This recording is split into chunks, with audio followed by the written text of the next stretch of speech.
let's get back to fight night and Don Cheadle. So it's the night of the fight, and we see Don Cheadle and Kevin Hart lock eyes. Kevin Hart in the rafters, Don Cheadle rings high. So we flash back to 62, 8 years before the fight, and Kevin Hart's on trial. Uh-oh. And Don Cheadle was the arresting officer who shows up. So they said the arresting officer was racist, but then in walks in Don Cheadle. Kevin Hart went from 3 months to 2 years. Hard labor. Get this hoodlum out of my courtroom. Child, he don't know sometimes it be your skin folk. However, during the fight national anthem, we get a juxtaposition scene of the robbery that's going on at the party. They steal from everybody, then tell them keep partying so that we can rob the new folk coming in and get the big fish. With Kevin as our patsy. Child, the robbers said this invitation is a flash and rob me sign. 4 diamonds? For a minute, I thought Lena was Lil Mama, but then I realized, oh no, that face is youthful and soft. Little Mama's face was never that. But they got 3 girls in the party that's going to pretend to be host. Now we flash to 2 weeks before the fight. So we're at a motel where we see the 2 robbers. One drops by the other's motel. Emerson drops by the other one's motel. They used to be in the army together, so he can see, oh, he's down on his luck. Ask him what he doing for work these days. But then he finally asks how much for the job. $20K. Who we robbing? Then they go to meet a third party. Willie Black, he always want to make a joke. So they get a job as painters in the house when they setting up so they able to case the joint. They fixing up the basement. So after seeing the place and knowing that there's going to be security, the ex-soldier guy's like, look, we going to need 5 other people, but it's doable. So now they go around getting their motley crew. We got one who's coming fresh out of humping. I see why he's cute. He's the wheelman. So then they meet a pickpocket at the Atlanta Underground and they realize they're going to need him too. Oh, and then they got Lena as a girl they planting at the party that's going to be with them, controlling things on the inside. This watch is like a movie. One of the robbers, Max, tries to drop by his daughter's house, but his mama ain't having it. She said that teddy bear is paint stained and she's not interrupting her daughter's day for a deadbeat. She relents when he get in the truck and she's like, okay, give me the bear. You get a nice place to live in a decent part of town. We could talk about you being in her life. But my new man's coming home. Oh, the one who set all this up, now he leaving and will reach out after.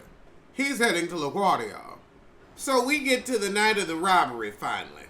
So now at the fight, Kevin finds out that Frank is in a bad mood. He just got some bad news. Don't nobody bring him no bad news, so he ain't going to the party. Bad news for the robbers.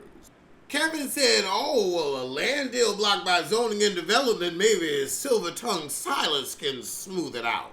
We can smell like roses. You always trying to be in favor. So we got more people arriving to the party. They getting held up. Get your ass in the basement. So the fight starts. We got the robbers ordering chicken. How did you heat things up before the microwave? I guess the stove. God, that must have taken forever. Oh, I'm irritated thinking about it. A toaster oven. When did they come out with toaster ovens? Hey Siri, since you always in somebody's business, when did they come out with toaster ovens? Oh, okay, thanks, hon. Oh, God, soon all our best friends are gonna be machines.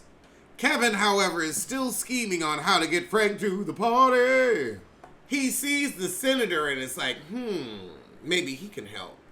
However, at the fight now, we got that officer that beat up the kid confronting Don Cheadle. He said, ever tried to hit on a grown man that wasn't wearing handcuffs? Oh, if you gonna take your time, you ain't getting nothing. You got up too slow for me. You can wait. I'm gonna wait till you get a little more pep in your step. Go on back to sleep. You tired. You don't need to eat nothing. Okay, I've hold it up and now the tails are wagging. So he puts one of his unk friends in his suit jacket and tells him, go talk to the senator on my behalf. Oh, he gonna have this man pretend he's the senator's right-hand man to get him at that party. God, this damn party. Oh, Lord! The schmoozing's going so well. The senator comes over, recognizes the guys, so it's like, oh, it's going great. And then the guy says, this is the best janitor ever. Blowing them out of the water. You've been lying this whole time. Oh, Samuel L. gonna bring you hell. Child, Samuel L. just looking at him, and then they walk away. Oh, my God. Now we get the fight from the fighter's damn perspective. We got Sissy Lulu in the audience just tossing his hair. You know, he's surprisingly tall in real life to have such a button penis. Now we seeing Ali lose the fight, but then he starts winning. The racist cop was cheering, but now Don Cheadle is cheering. Let's go, champ! And you was all anti-Ali, now you pro. Let's go, do your dance. So Muhammad Ali won at the end of the third round, so I guess that means everybody's gonna head to the party. So now it's after the fight, everybody clearing out, and Don Cheadle and one of the guards have a moment. Don said he was playing some football against some white kids, and in the first quarter, or the first half, it looked like the black team was going to win, but then the white referees got involved, and flags on every plays, and, you know, they said they lost, but they knew it was bull. And he realized, I never knew what that moment could have meant, could have done for me. So this is a character catalyst moment. But now it's time for Kevin Hart to go for a ride with the gangsters.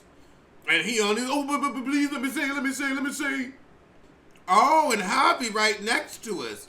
Hobby was going to rob them, and they found out about it. So they off Hobby and tell Kevin, look, you better give us your best pitch, or you going just like him. So he says, I see Atlanta like a Black Vegas. He's like, I know a lot of people. I can get you your liquor license. I can get you this, that, the other. A lot of guys here have vision. Samuel L. says, well, I see it as a black empire, a black Mecca. So they agree, and now the gangsters head on to the party. And we end the episode right as they getting there. And now they all getting robbed. And that's where it ends. All right, well, I'm going to see you soon for them Salt Lake heifers.